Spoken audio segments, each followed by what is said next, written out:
everyone, it's Akilah from HeartsChat, and today I'm going to be talking to you about the top 5 ways, in my opinion, to bring more happiness and joy in your life. So stay tuned.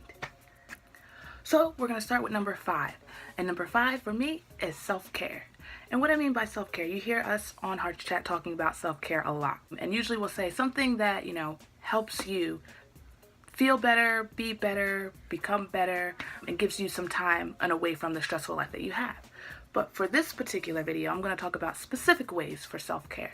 One of them is taking at least 5 to 10 minutes away from technology. Now, I know we are all connected to technology. I mean, you're watching this right now on either your computer or your phone. So I know technology is a very important part of our lives, but also it can become very chaotic and hectic. I know a lot of times on Facebook, even Instagram, all these different things, people post all these crazy things, and it kind of gets us anxious, feeling kind of down. So I always say take 5 to 10 minutes out of your day just to go technology free, whether that's taking a second to step outside of your house or your job and just breathe in the fresh air, look at the flowers, watch the cars go by, but just taking that time away from technology to give yourself a little break every once in a while, especially in your eyes. We're always looking at things on a little screen. So another part of self-care that I wanted to talk about is positive self-talk. And what I mean by that is more so in our minds. A lot of times when we're doing a task or we're helping somebody or doing anything, we'll say, oh, I can't do this, or I don't have time to do this, or I don't want to do this.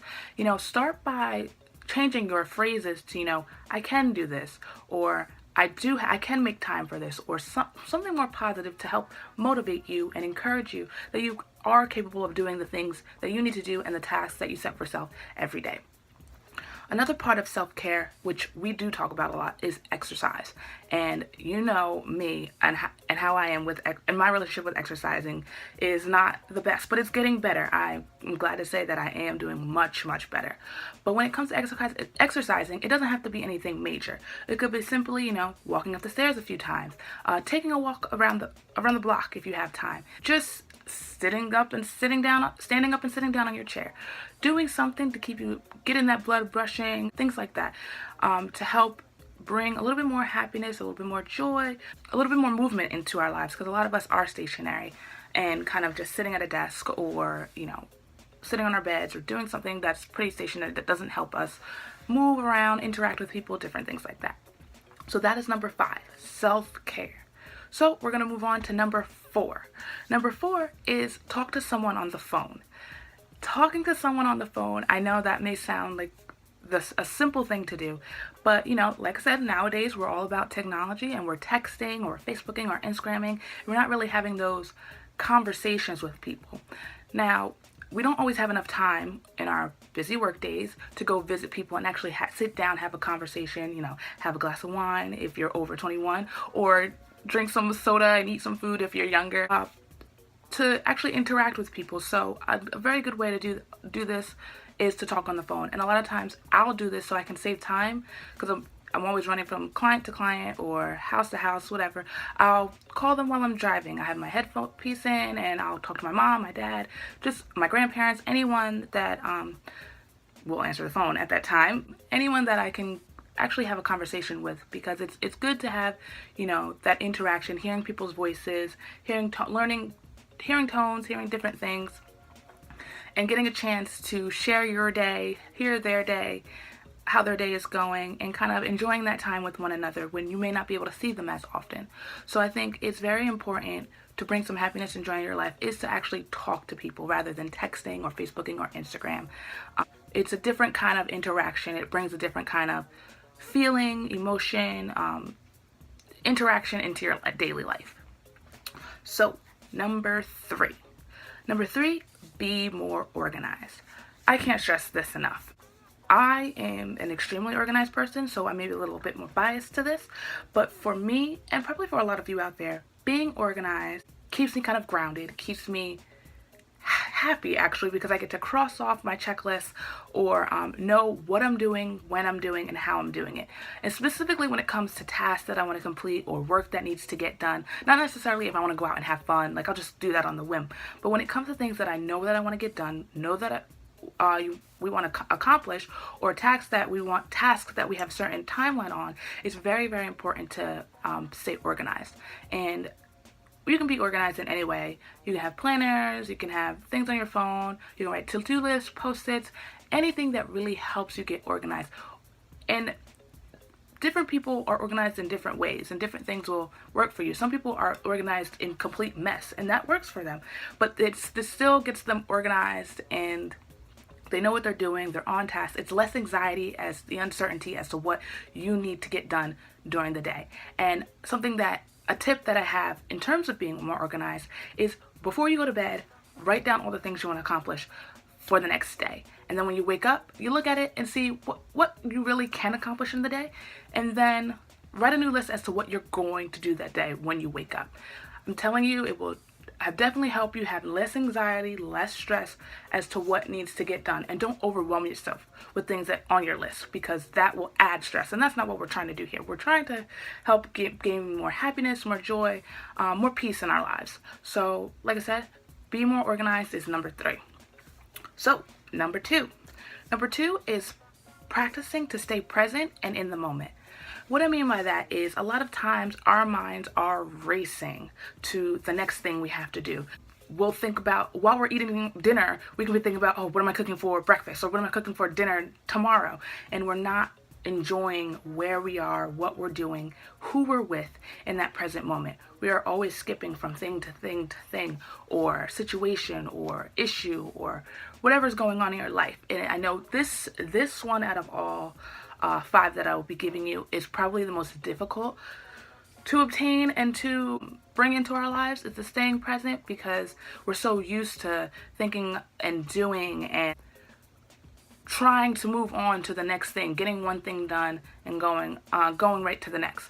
And this kind of goes along with being organized too, because when you are organized, you kind of already know what you're going to do, so you don't have to scramble and think about the next thing the next day. So you can have that time to sit down, whether you're having a conversation with a friend, whether you're sitting down with dinner with your family, to sit down and just be present, listening to everyone's day, thinking, talking to each other, enjoying each other's company, or sitting down to watch your favorite TV show, just thinking about that, not thinking about anything else that you have to do. So to practice staying present, you really just have to become more aware of your thoughts. And what I mean by that is, so you're sitting at the dinner table, we'll use this example, with your family, and you're trying to engage in conversation, trying to understand what's going on, and all of a sudden a thought pops in your head, oh crap, I have to do this, or I have to do that. Say to yourself, stop, just stay present and focus your awareness out of your thoughts and back onto the people in front of you. Listen, actively listen to what they're saying. That is a good way to stay present too, is to actively listen to what the people around you are saying, looking at what the people around you are doing, and it'll help you stay focused and more engaged during that time. And what I mean by actively listening is, while they're talking, you're listening to what they're saying and kind of, repeating back ever so often what they're saying, like, okay, oh, so you meant this, so you had this great day. So it helps you stay present while they're talking, and it helps them to feel like you are actually listening to them. So it's a win-win situation. So number 2, just remember to stay present and in the moment with whatever task or whatever event or whatever get together you are doing in your life. So number 1, the last final way that I believe you can bring more happiness and joy in your life is to have gratitude and appreciation. This one is probably, for me, the most important part of bringing happiness and joy into your life. Because if you are right now, whatever situation you're in, if you have financial troubles, if you are stressing, and if you are grateful at this moment, at whatever present moment you're in, it'll help you to begin to appreciate what you already have in your life, no matter how big or how small the things are that you have in your life. Because ultimately, every one of us who's watching this right now, me, myself, we woke up today. That is a privilege that isn't afforded to many people on a daily basis. I mean, that's something that no matter what, we should be grateful for. That we have the privilege to go on with our lives, do what we need to do talk to our loved ones and be able to do these things, whereas some people may not.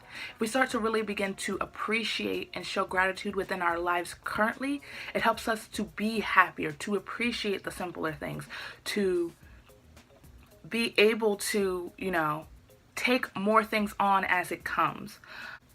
I think I might have talked about this before, but for a whole year I did a gratitude a day, and it really changed my outlook on life because I stopped complaining for the most part. I can't say completely, but I stopped complaining. I stopped being so negative about certain things all the time. I started to focus on the good, which brought more good into my life.